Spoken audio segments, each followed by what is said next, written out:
February, 1258. On the banks of the Tigris River, one of the greatest cities of the Islamic world was living through its final hours. Outside Baghdad, tens of thousands of soldiers were waiting. A vast army made up of Chinese siege engineers, Persian units, Turkic cavalrymen, and Mongol warriors had surrounded the city from every direction. At the head of this army stood Hulagu Khan, the grandson of Genghis Khan. His mission was clear. The Abbasid Caliphate, which had refused to accept Mongol rule, would be destroyed. Baghdad would be captured, and all resistance in the region would be brought to an end. In real history, Baghdad fell. The city was plundered. Thousands of people lost their lives. Palaces, madrasas, hospitals, and libraries suffered enormous destruction. Baghdad, where mathematicians, physicians, philosophers, and astronomers had worked for centuries, never fully recovered its former power. But history sometimes rises on a single decision. A single order given by a ruler. A single attack stopped by an army. A gate opened or left closed. What if Hulagu Khan had captured Baghdad but chosen not to destroy its centers of knowledge? What if the Mongols had protected the books instead of burning them? What if they had employed scholars rather than killing them? And what if the knowledge accumulated in Baghdad had merged with the vast trade routes of the Mongol Empire? In that case, the scientific, technological, and political transformations that later took place in Europe might have begun much earlier in Baghdad, Tabriz, Samarkand, Bokhara, Cairo, and Delhi. This is the story of a world in which Baghdad did not burn. This is the story of a history in which knowledge flowed not westward, but eastward. The siege of Baghdad had continued for days. Mongol catapults launched stones and incendiary projectiles at the walls. Siege engines built by Chinese engineers shattered the city's defenses, while crossings along the Tigris were taken under control. Baghdad's ability to resist was rapidly disappearing. Eventually, the Abbasid administration agreed to surrender. When the city gates opened, everyone expected a great massacre to begin. But in this alternate history, Hulagu Khan issued an unexpected command. The military districts would be secured, and the Abbasid government would be dissolved. However, hospitals, madrasas, observatories, and libraries were not to be touched. No one carrying books was to be killed. The names of scholars and physicians would be recorded, and scribes who knew foreign languages would be placed under protection. The manuscripts within the city would not be divided as spoils of war. They would be declared the property of the Mongol ruler and placed under state protection. One of the most important figures behind this decision was Hulagu's advisor, the great scholar Nasir al-Din al-Tusi. Tusi was not only an astronomer. He was a wide-ranging thinker who worked in mathematics, philosophy, logic, engineering, and state administration. He told Hulagu that Baghdad's true treasure was not the gold stored in its palaces. The real treasure was the knowledge accumulated over hundreds of years and the people capable of reading and understanding it. Gold could be spent. Palaces could be destroyed. But if the scientific knowledge created by a civilization over centuries disappeared, rebuilding it could take generations. Hulagu accepted this idea. Yet his motivation was not merely compassion. The Mongol Empire was one of the largest land empires the world had ever seen. To govern territories stretching from China to Persia, from the shores of the Black Sea to Central Asia, the Mongols needed cartographers, engineers, physicians, tax specialists, and astronomers. The knowledge of Baghdad could be united with the military strength of the Mongol Empire. And so, instead of being completely plundered, the city was reorganized. Parts of the Abbasid palace were converted into government offices. Mongol guards were stationed at the entrances of libraries. Scholars who had fled the city were promised safety if they returned. Within a month, officials began counting and cataloging the books of Baghdad. Works in Arabic, Persian, Greek, Syriac, Hebrew, and Sanskrit were placed in separate collections. The translation tradition once established by the House of Wisdom was revived. But this time, Baghdad was supported not only by the Abbasid world, but by an enormous empire stretching from China to the borders of Europe. The Mongols had captured a city. But without realizing it, they had opened the door to a new age. The Mongol conquests had caused immense destruction. Yet after the conquests, a large part of Eurasia came under a connected political order. The routes between East and West reopened. Merchants, ambassadors, religious figures, and travelers began moving through territories that had once been extremely dangerous. This period would later become known as the Pax Mongolica, the Mongol Peace. In real history, this network allowed goods and ideas to move across continents. In this alternate history, the survival of Baghdad placed a vast scientific institution at the center of that network. Paper makers and printing specialists were brought from China. Irrigation engineers arrived from Central Asia. Mathematicians and physicians from India were invited to Baghdad. Persian administrators developed new calculation methods for organizing tax records. Metalworkers and stonemasons from Anatolia joined the reconstruction of the city. Baghdad was no longer merely a storage place for old knowledge. It was becoming a great research center where different civilizations met. By order of Hulagu Khan, a new institution known as the Council of Knowledge began collecting copies of important works from across the empire. Every major city was expected to send Baghdad a copy of its most valuable scientific and technical texts. In return, books reproduced in Baghdad were distributed to Tabriz, Mosul, Damascus, Samarkand, and Karakorum. The most important technology behind this project was an improved method of printing. Woodblock printing had been used in China for centuries. Now, Arab and Persian craftsmen began adapting it to new purposes. The connected letters of the Arabic script created difficulties for movable type. But calligraphers, metalworkers, and Chinese printing experts worked together to design interchangeable letter forms. At first, the system was slow and expensive. Still, it allowed far more books to be produced than copying them by hand. By the 1270s, the first large state printing house in Baghdad had begun operating. The first works printed there were not poems or literary masterpieces. They were tax tables, medical manuals, agricultural guides, road maps, and basic mathematics books. The state was using knowledge not only for the palace, but for the daily operation of the empire. An irrigation manual prepared in Baghdad could reach Khorasan within months. Drawings of a water pump developed by Chinese engineers could be examined by farmers in Mesopotamia. Indian calculation methods entered the record systems of Persian tax officials. Star tables used by Arab sailors were sent to ships traveling through China and the Indian Ocean. As the spread of knowledge accelerated, the distance between cities began to shrink. An invention made in one region no longer remained unknown elsewhere for decades. Baghdad was becoming one of the world's first great international scientific networks. The rebirth of Baghdad was not easy. The siege had badly damaged the city walls, homes, and irrigation systems. Some agricultural lands had become unusable. The population had declined, and trade had been disrupted. But the Mongol administration viewed the reconstruction of the city as a strategic necessity. The canals connected to the Tigris were cleared.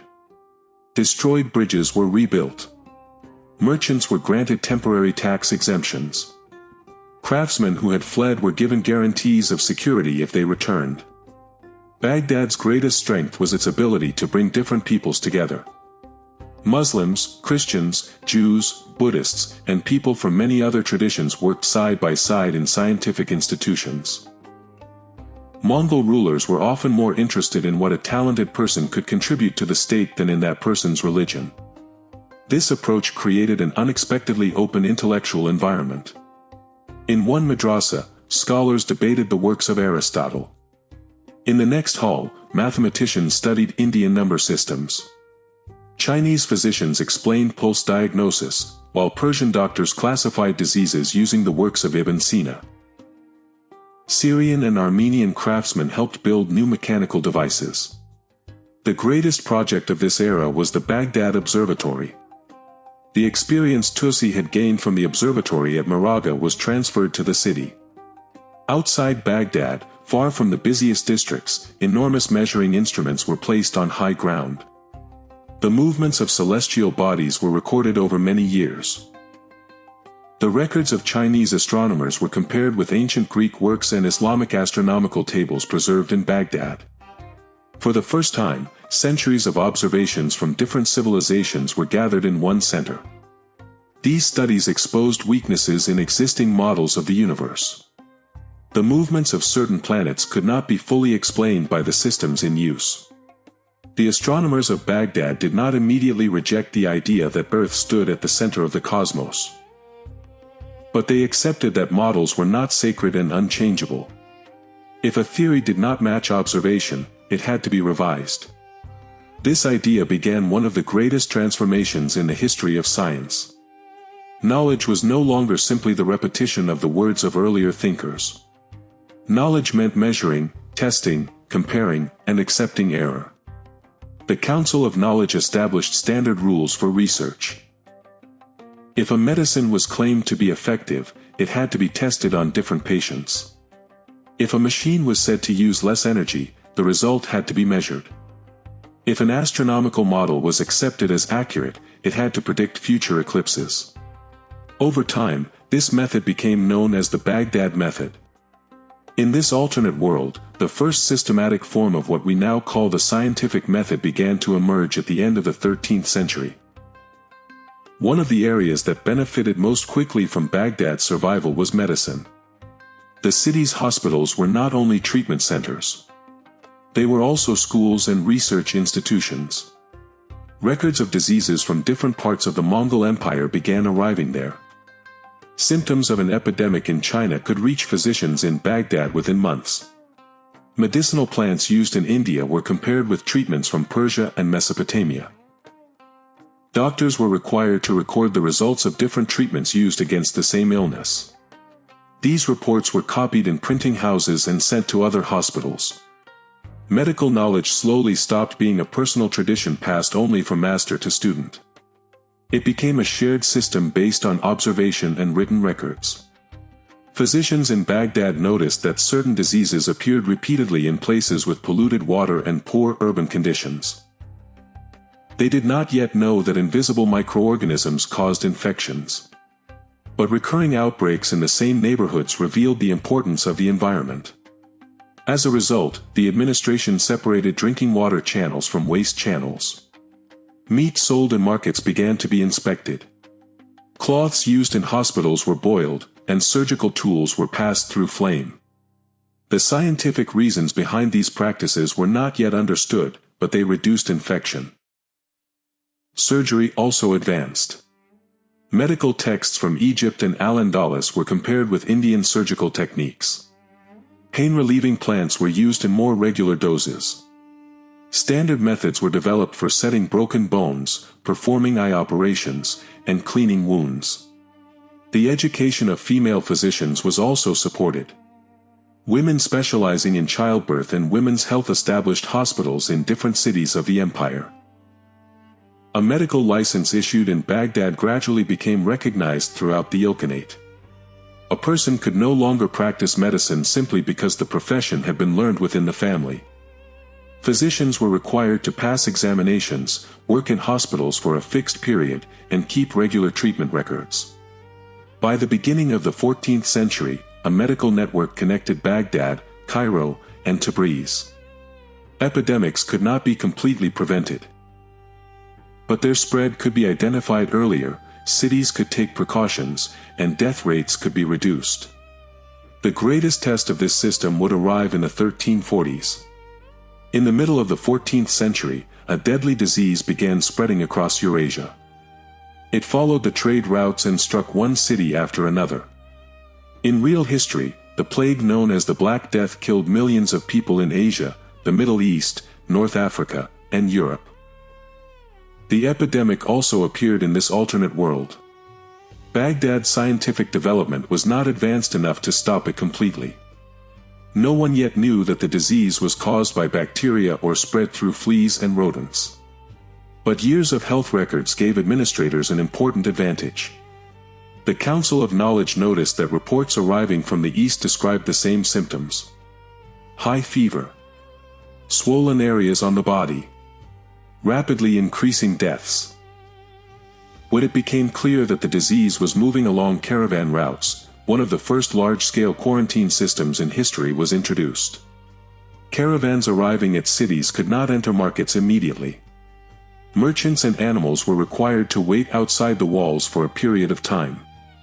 Cloth arriving from infected regions was aired, some goods were burned, and officials tried to control rodents in grain warehouses.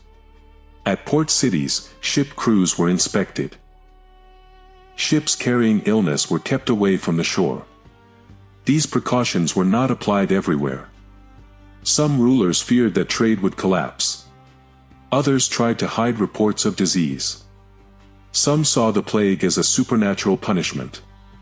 Even so, the sharing of information between Baghdad, Tabriz, Damascus, and Cairo helped reduce the losses compared with real history. The most important difference was the reaction of society. Scientific institutions were not destroyed. Physicians were not blamed.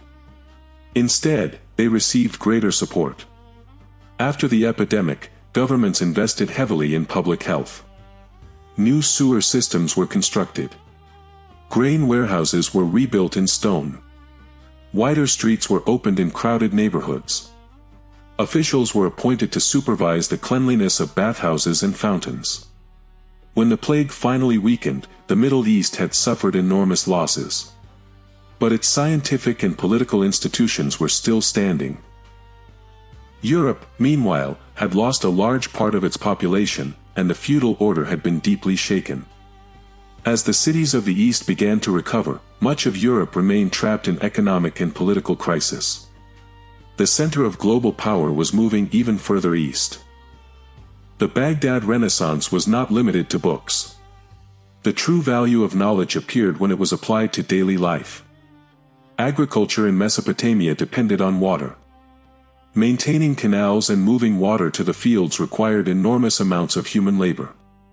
For that reason, engineers began developing stronger water wheels and pumps. The machines designed centuries earlier by Al-Jazari were studied again.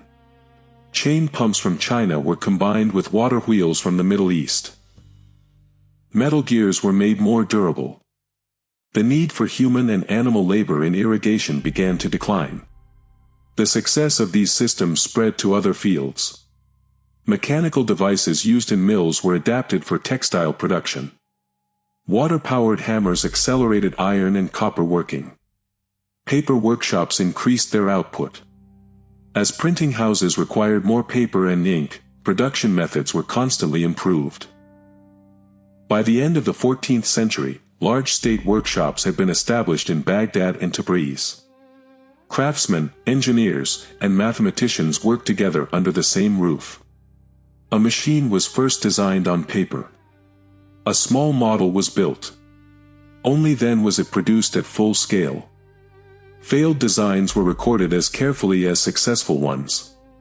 This meant that every new engineer did not have to repeat the mistakes of the previous generation.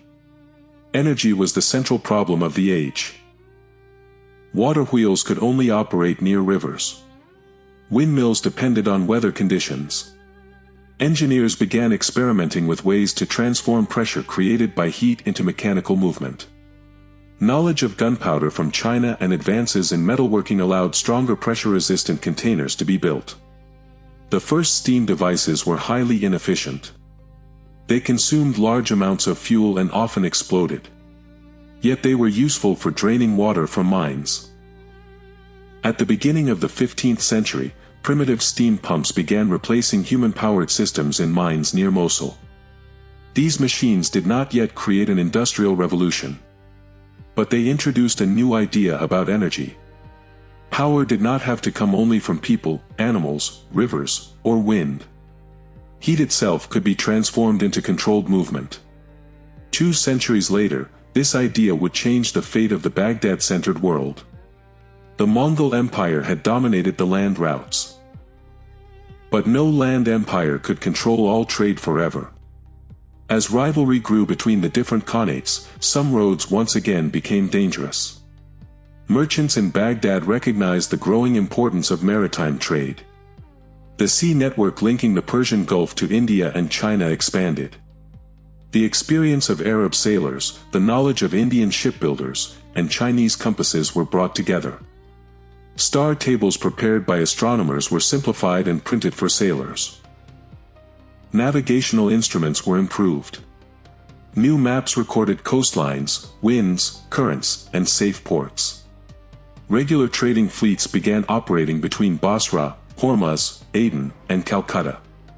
These fleets were not owned only by merchants. Governments built armed vessels to protect important trade routes. Sea power became one of the central elements of Middle Eastern politics. By the middle of the 15th century, cartographers in Baghdad were attempting to combine all known coastlines into a single map. Chinese records described the eastern shores. Arab and Indian maps showed the Indian Ocean in detail. Drawings brought by Mediterranean merchants provided information about Europe. The eastern coast of Africa was largely known, but the southern end of the continent remained a mystery.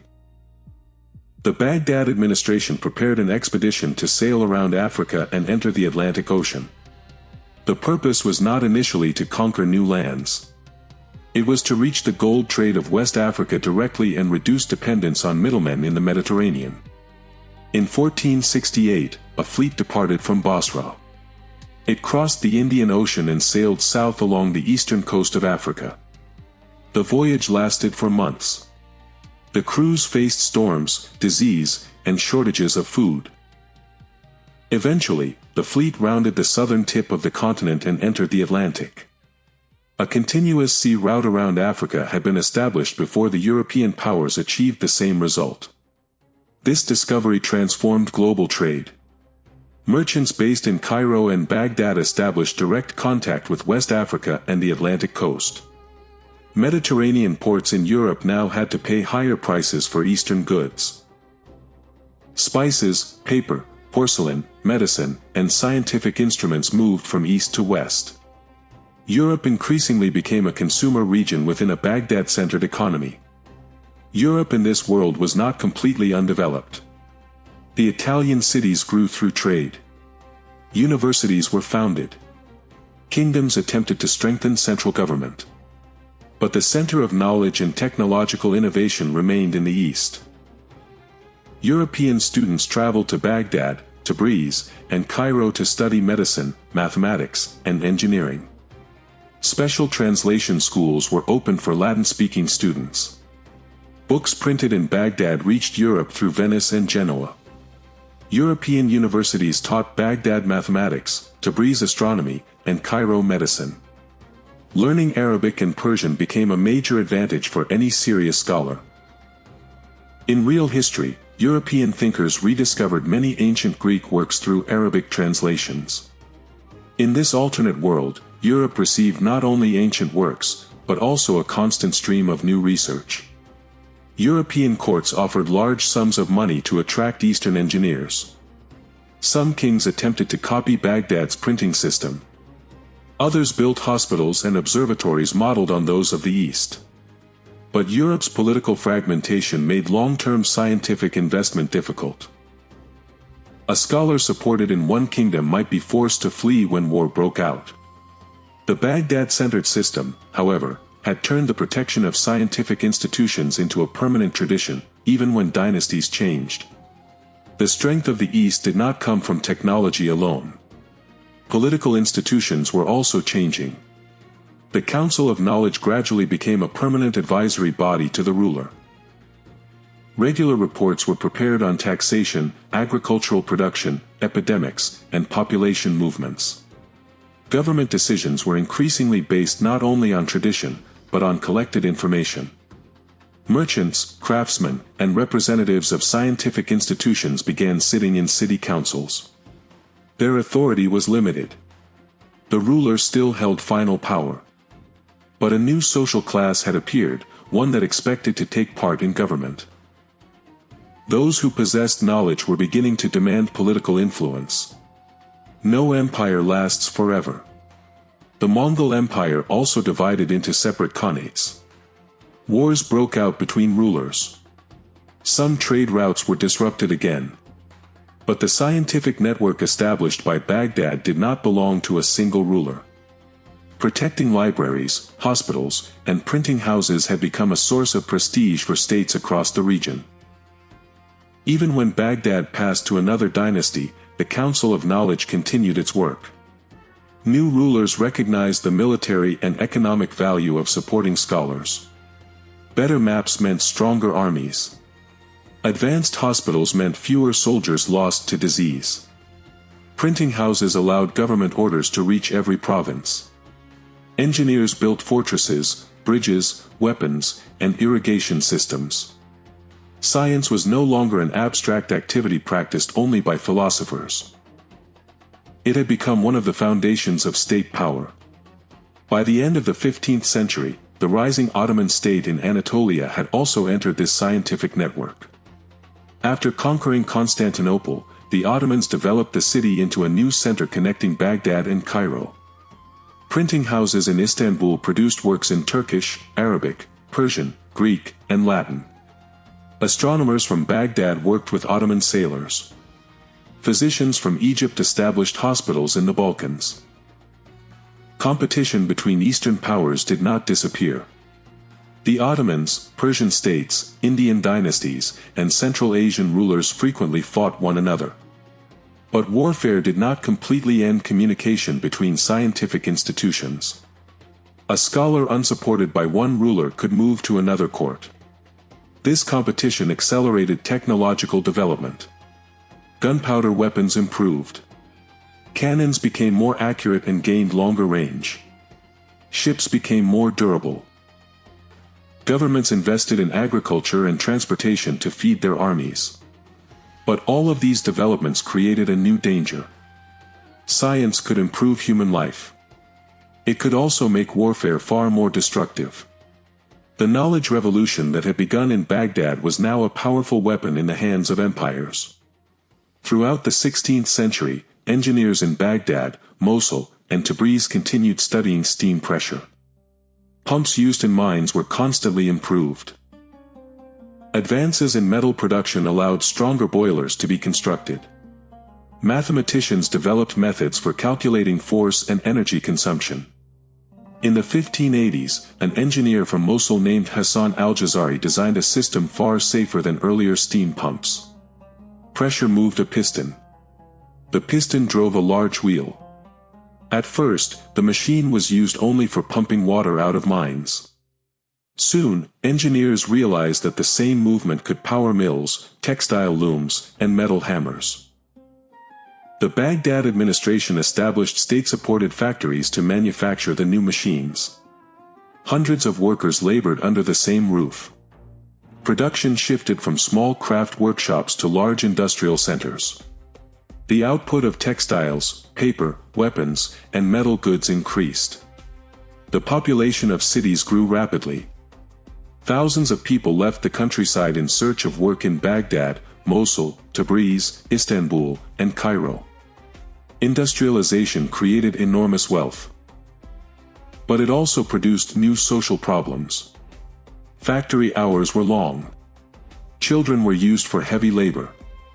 Urban housing could not keep up with the growing population.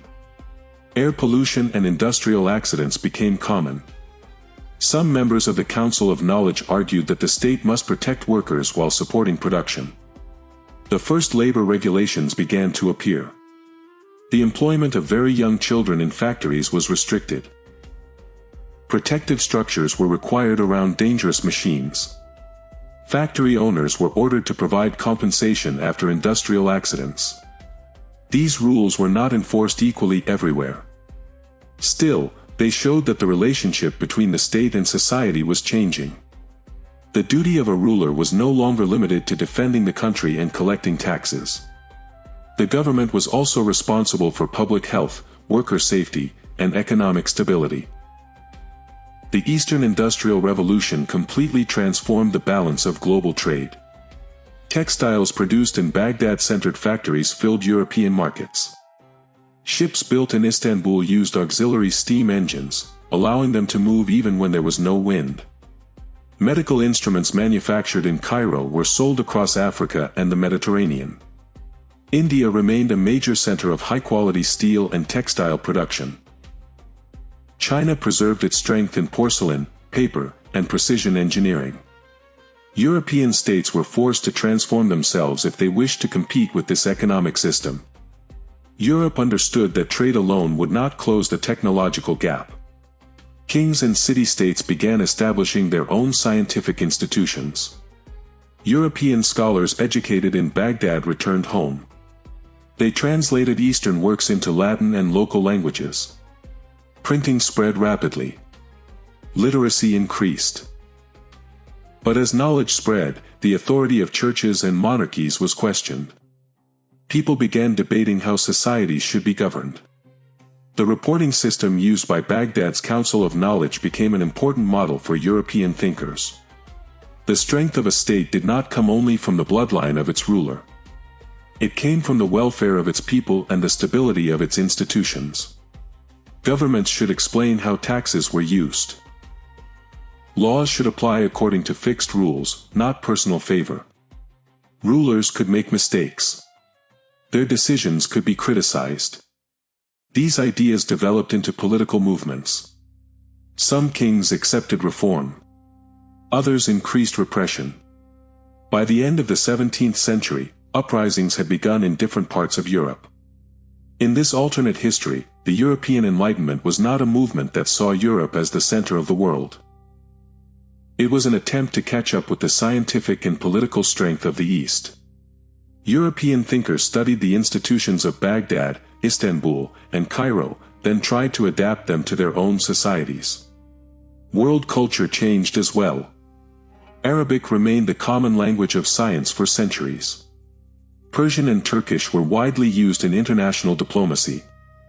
Elite European families hired Arabic tutors for their children. For a European scholar, publishing a work in Baghdad was considered a major achievement. Maps did not place Western Europe at the center of the world. They centered Mesopotamia and the Indian Ocean. The word East did not become associated with backwardness. It represented science, wealth, and advanced urban life. The word West, for a long time, described fragmented kingdoms, frequent wars, and societies that imported technology from the East. Even the language of history was different. The fleets of Baghdad and Cairo that had sailed around Africa continued gathering information about the Atlantic Ocean. Sailors on the coast of West Africa spoke of ships carried far into the ocean and of islands believed to exist in the west. Astronomers accepted that Earth was spherical and tried to calculate its size. But estimates varied. Some cartographers believed that crossing the Atlantic would lead directly to the eastern coast of Asia. In 1503, merchants from Cairo, Baghdad, and Mali jointly financed a major expedition. The fleet sailed west from the African coast. After weeks at sea, the sailors reached the islands of the Caribbean. But they had not found Asia. They had reached the islands of a vast continent unknown to their records. The encounter still carried great dangers. Diseases from the Old World could devastate the peoples of the Americas. Trade could quickly turn into plunder and conquest. But the states behind the voyage were different from the European empires of real history. The Council of Knowledge argued that the peoples of the new continent should be treated as political communities. The first expeditions included more interpreters, physicians, cartographers, and merchants than soldiers. This policy did not prevent all violence. Some ports were seized by force. Some local societies suffered terrible losses from epidemics. Some merchants entered the slave trade. But central governments believed that uncontrolled conquest would eventually destroy commerce. The new continent was not seen only as a source of gold and land. Maize, potatoes, tomatoes, cacao, and new medicinal plants were brought to Baghdad. These crops were studied in agricultural research centers. The ability of potatoes to grow in dry and mountainous regions increased food production in Central Asia and Persia. Maize spread through Africa and Mesopotamia. The societies of the Americas encountered metalworking, paper production, printing, and new medical techniques. Relations between the Old World and the New World were not equal. The technological advantage still belonged to the states of Eurasia. But no system emerged in which a few European kingdoms conquered almost the entire continent. Trading cities were established along the coast. Large states in the interior preserved their independence for longer. The Aztec and Inca worlds were shaken by epidemics and political conflict, but they were not completely destroyed. The knowledge preserved in Baghdad had changed not only the future of the East, but the destiny of the Americas. By the 18th century, Baghdad had become one of the largest cities in the world. Factories, universities, and government institutions transformed the banks of the Tigris. Railways connected Baghdad to Istanbul, Tabriz, Basra, and Damascus. Steamships accelerated trade on rivers and seas.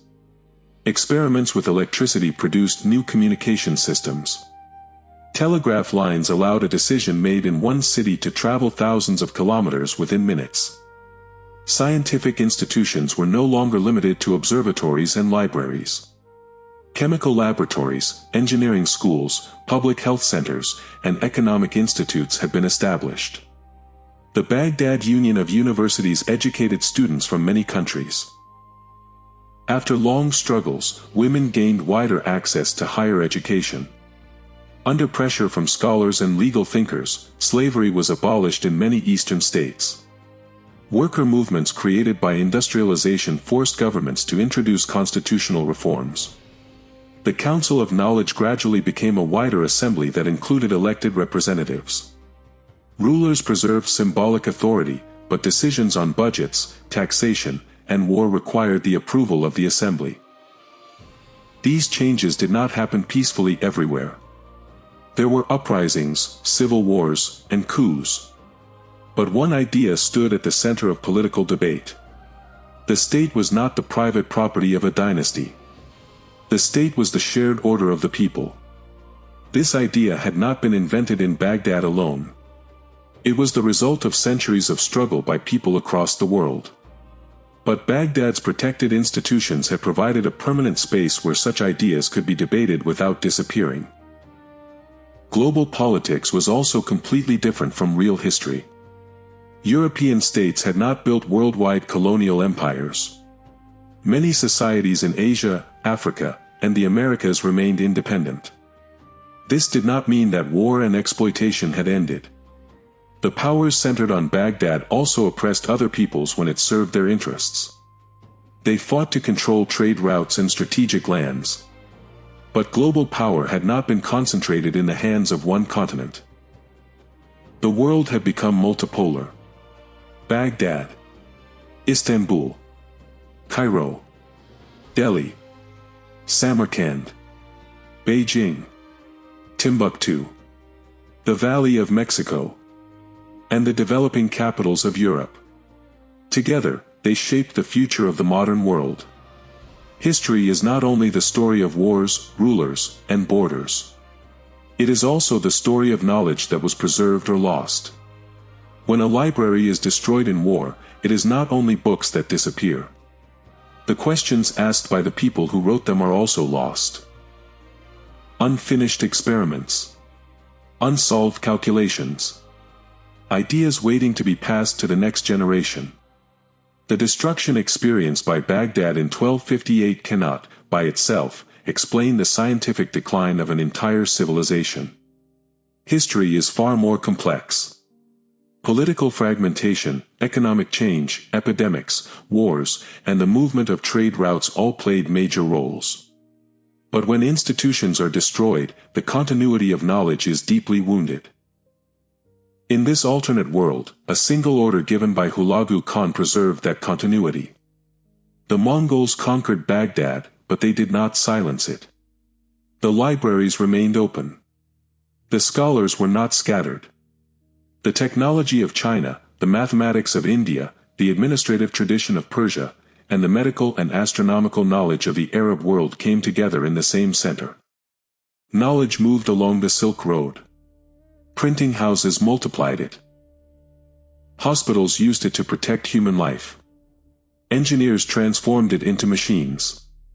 Sailors carried it to new continents. And over time, politicians were forced to accept that knowledge also deserved a voice in government. In this world, the Renaissance did not begin in Florence. It began in a reborn Baghdad. The center of the scientific revolution was not London or Paris. It was the observatories on the banks of the Tigris. The first great machines of the Industrial Revolution did not operate in the coalfields of England. They worked in the mines of Mosul. European students traveled east for education. Arabic became the language of science. Baghdad stood at the center of world maps. But the true importance of this story is not that one civilization became superior to another. No society is born with a natural ownership of science, progress, or freedom. The rise of civilizations depends on the value given to knowledge, the continuity of institutions, the ability of different ideas to exist together, and the willingness of people to improve what they inherit from the past. The Mongols who protected Baghdad's libraries may not have acted for the sake of humanity. Perhaps they only wanted to build a stronger state. But this is the most remarkable quality of knowledge. Once it is protected, it can grow beyond the intentions of those who preserved it. A school founded to increase the power of a ruler may one day educate thinkers who question that ruler's authority. Mathematics developed to win wars may later explain the movement of the stars. Calculations created to organize taxes may reveal how economies function. A printing system built for imperial communication may spread demands for freedom among the people. Power attempts to control knowledge. But true knowledge eventually crosses every border. When the gates of Baghdad opened on that dark night in 1258, the future of the world could have followed two different paths. The first path led toward fire, fear, and silence. The second led toward protected books, reopened schools, and a tradition of research that continued for generations. Real history moved closer to the first path. But the possibility of the second path reminds us of something important. Cities are not made great only by the buildings they construct. They are made great by the questions people are allowed to ask inside them. The true treasure of a society is not its gold, its palaces, or its armies. Its true treasure is its ability to carry the knowledge of the past into the future. If Baghdad had not burned, the world would not have become completely peaceful. Wars would still have happened. Empires would still have risen and fallen. People would still have fought for power, land, and wealth. But humanity might have reached certain discoveries earlier. Societies might have been better prepared for epidemics. Different civilizations might have gathered around a shared scientific language. Perhaps the center of the modern world would now stand on the banks of the Tigris. Perhaps the world's most important scientific awards would be presented at a great academy in Baghdad. Perhaps students would dream not of studying in London, Paris, or New York, but in Baghdad, Samarkand, and Cairo. And perhaps history books would describe humanity's entrance into the modern age with these words. In 1258, the Mongols conquered Baghdad. But instead of destroying the city's knowledge, they protected it. And on that day, the center of the world turned east once again. A city survived. A library continued to live. And humanity awakened to another future.